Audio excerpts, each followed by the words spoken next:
Let's turn this into a mini junk journal. I'm using a bobbin or a spool here to create a mini junk journal inspired piece, and I'm going to take you through the entire process of how I did it. So I have made quite a few no-sew style junk journals, which are essentially books made using scrap papers, and they have one long continuous strip of paper bound from all sorts of different scrap papers, as you can see in this one. And I've made a few different versions of this, different sizes, so I've made some smaller ones there, I've made some super duper chunky ones, I've even made one just using envelopes that looks like this. And so I thought, what if I made one that was super small and a little bit different? And so I thought, why not make one a little bit more unconventional by using a bobbin or a spool as my base and then wrapping around the journal that I have created. And when I say journal, obviously I mean that very loosely, because this is probably more similar to the snippet rolls that I see here on YouTube that I know are super popular, but compared to the journals I make, I followed quite a similar process in terms of collage, as you'll see, putting together and even creating what I would call little mini pages that are little sections of this long strip, so they're not designed to be cut up. And I'll show you a quick peek inside. So I actually created this little closure for the journal here and used some thread that is very dainty, but it sort of wraps around and just folds out like this. So there's a lot of texture going on and all the different parts of collage and things happening on this. So the entire strip of this isn't covered in the same way as you might with a snippet roll, so I feel like that's why I've kind of called it more similar to a junk journal inspired piece, because I was like, well, what can I make into a junk journal? Let's try using a bobbin. So this is very similar to how I create in my journals if you've seen them before, and the idea was that I almost wanted to have these little sections where you can just see that this bit here is contained and it can lie flat like this, but when you weave it around the spool it kind of stands on its own as well, so it's almost like a bit of a page, if that makes sense. There you can see we've got a bit of a break, and then I have some other bits and pieces in this rather long and winding piece. So I'm going to show you how I turned this into a little tiny junk journal inspired piece on a bobbin. So the first thing I obviously need to do is take off the thread that is on the bobbin, and this was quite a time consuming process, but luckily the magic of editing, I can speed that right up for you. So now I have an empty bobbin. So now we can work on the more exciting part, which is creating the base for the collage. So because I knew that this was going to be wound around on itself, I really wanted to use tracing paper to create a translucent effect. So all I did was just eyeball roughly how wide I needed my tracing paper to be and give it a bit of a test here on the bobbin just to check that it fit the way I wanted it to. And then I went ahead and trimmed the rest of this sheet of tracing paper to be the right width for this. So I just used one sheet of this and my paper trimmer to make sure that all of the pieces were roughly the same length. They are sort of a little bit wonky, as you'll see as we go along, but I thought that it would work really well to give a layered effect to what I am working on here. So they're about 2 centimeters wide and 21 centimeters in length. So the next step was to join them all together. Now in hindsight, I could have probably worked on this in smaller strips and then joined them all together at the end. So if you are thinking of doing something like this, I would recommend not following how I'm doing it here, where I'm attaching them all together, but I just got carried away and started attaching them all. So I was just joining them with a glue stick, and then I was also using a little bit of scrap papers to start building up the collage and also to reinforce the join where I had attached the 2 different pieces. So this did get a little bit unwieldy in terms of how long this was. So I can't quite remember how many different strips I attached, but it did get really, really long. But it was really good to see how the whole thing sort of looked at once, as well as focusing on the individual areas that I wanted to make the sections for. So I just gave it a little bit of a test here and sped it up for you because, as you can see, this turned out super long. So I'm just wrapping it around the bobbin here just to get a feel of how it would look. And you'll notice as we go through that as I obviously add the collage and bits and pieces to this, it does get a lot chunkier. So I just wanted to make sure that I was happy with how much I had here and that I had enough to be working on. So I'm just showing you here how it looks as the initial base layer of tracing paper and the scrap papers there at the joins, which worked to start adding the almost areas of interest throughout this. So next it was over to my collage papers, and I wanted to pick out some scrap papers of different textures and different colours, but also sticking to a relatively neutral colour palette just so that I had one cohesive base going throughout this, and then I would be able to add things to it. So all I was doing was just ripping up little bits of paper here. I've got graph paper, tissue paper, things with text on it, and I was just laying them in different places. So I was sort of extending the parts where I had initially bridged that gap between the different strips of papers, so sort of blending out almost with collage, and then also adding some extra bits in the center as well where there wasn't anything happening. So you can see I was just sort of randomly adding them and making little clusters almost, but not thinking too much about the finished result. I was just focusing on adding background layers much in the same way as when I'm working in my junk journals. So it was basically the same process, but just in one really like narrow long strip of paper. So you can see I'm just laying things over the top of one another and also over the edge, and then just trimming off the excess where I needed to.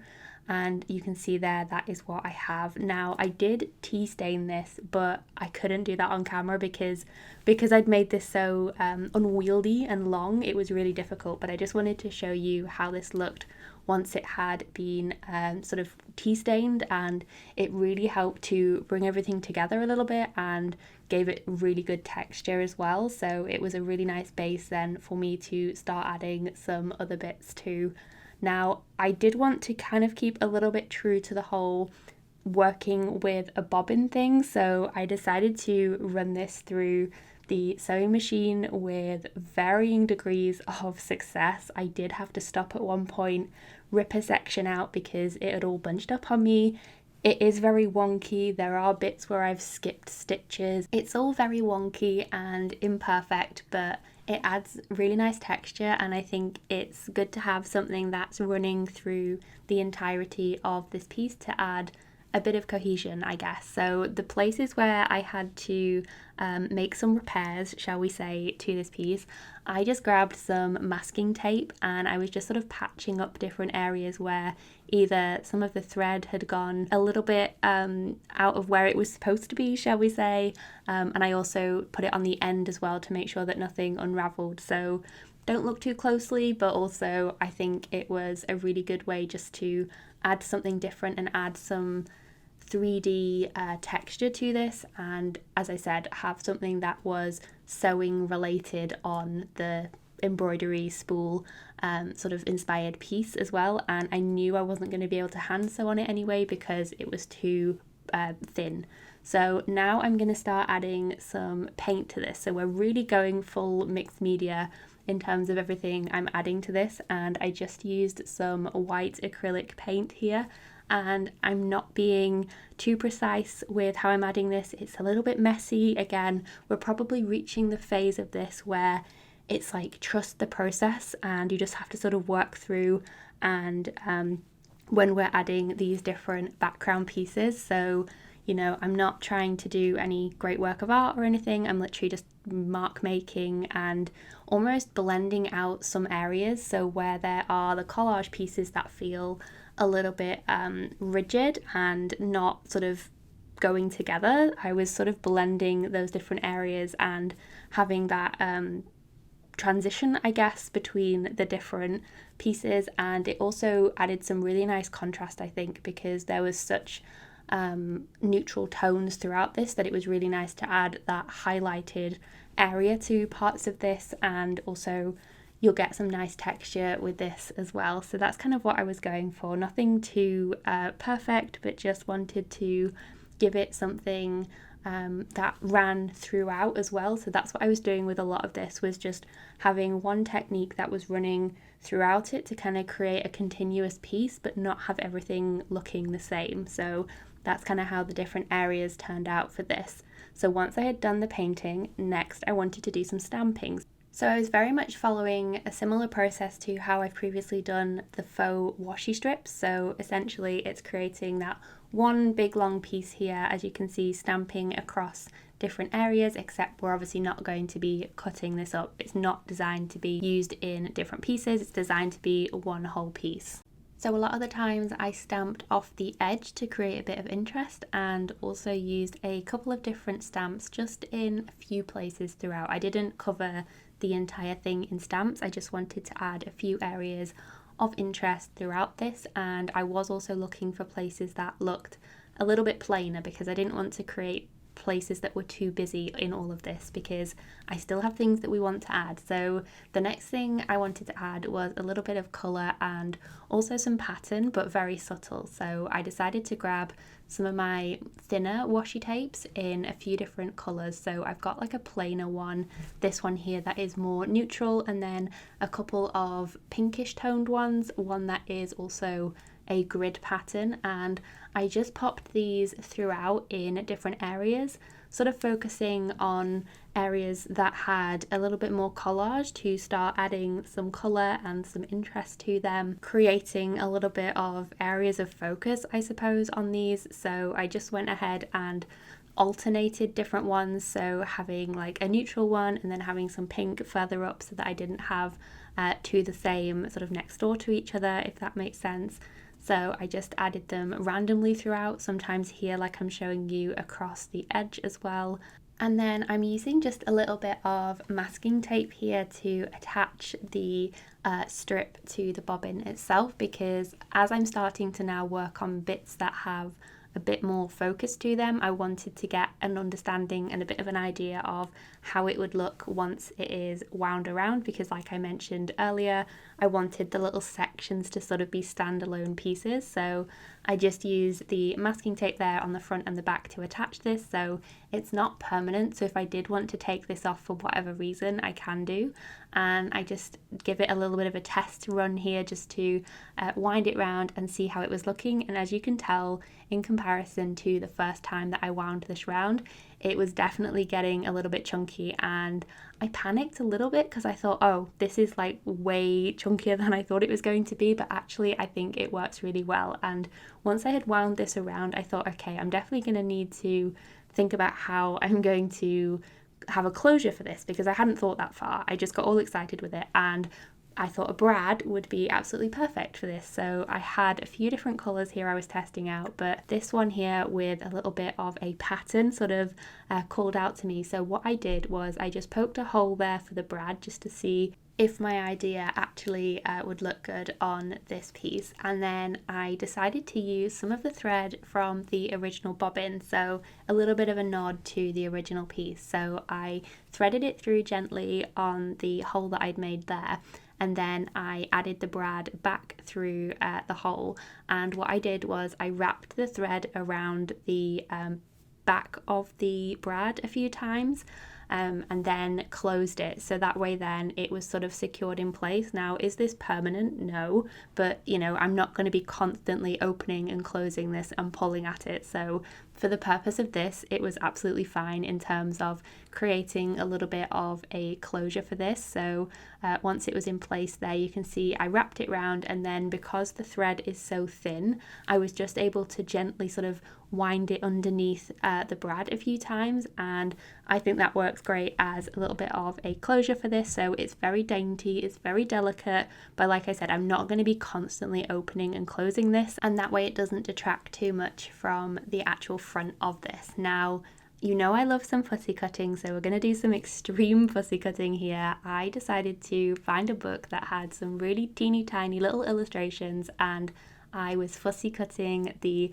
floral pieces out. Now this was very fiddly, but I used some embroidery scissors and I did also use a craft knife for some of the really small areas. It was definitely time consuming, but I think it was totally worth it for the result here on the actual piece itself. So I'm using some gel matte medium to glue these down because I knew that if I was to use my trusty Pritt stick, which I love for most of my junk journal pages, they would peel up because they weren't fully like attached to the piece. So I decided just to use my gel matte medium on the top and also the bottom, so to really seal it in. And because the pages that I was using here had a little bit of a sheen to them as well, adding the gel matte medium just really helped to add that matte effect across the whole thing, so we didn't have any super shiny illustrations that were, I don't know, I guess looked a little bit different from the rest of the piece. So you can see here I'm just cutting out a few different florals, and I think one of my tips for this is don't be too precious and don't be worried to, I don't know, take a little bit of creative license if you have to cut off like a petal or a leaf or round a corner. That's really tricky. Like I don't cut everything, like all of the different like nooks and crannies and angles, but just giving like the basic shape I think can really help with cutting out little things like this. And I just think that they look really adorable on these little strips. So you can see I was adding them to different sections and using them as my focal point. So I didn't add loads throughout it. So, you know, if I was doing this maybe as like a more decorative snippet roll, I might add them throughout and have more of them, because I would be thinking, okay, well, I need to make sure that there's always going to be something of interest when I come to cut this out. But I was more focused on these little isolated areas and just working on these little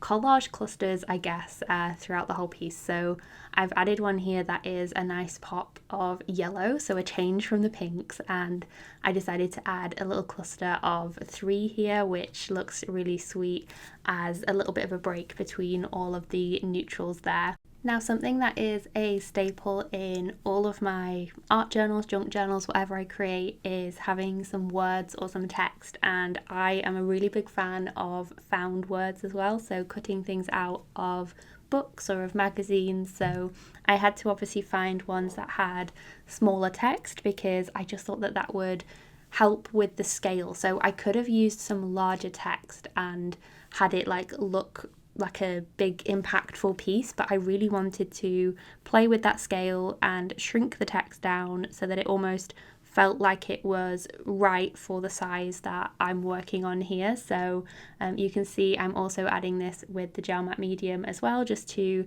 make sure that it is super secure on this piece. And I added these in different sections, all sort of around where I'd added the florals as well. Now, after I'd done this, I did also go in and add some areas of lettering as well. So I used one of my Tombow brush pens to add some lettering as well as some other details. And that is how this little junk journal inspired piece turned out. So I hope you enjoyed joining me for the process of this. It was a really fun project to work on, having a piece finished from start to finish, and as you can see, it turned out super chunky. So if you've made it this far, let me know what you thought of this little bobbin turned junk journal project. I'm going to be making some more unconventional style junk journals in future videos, so if you have any ideas, let me know. But as always, thank you for watching, and I'll see you in the next one.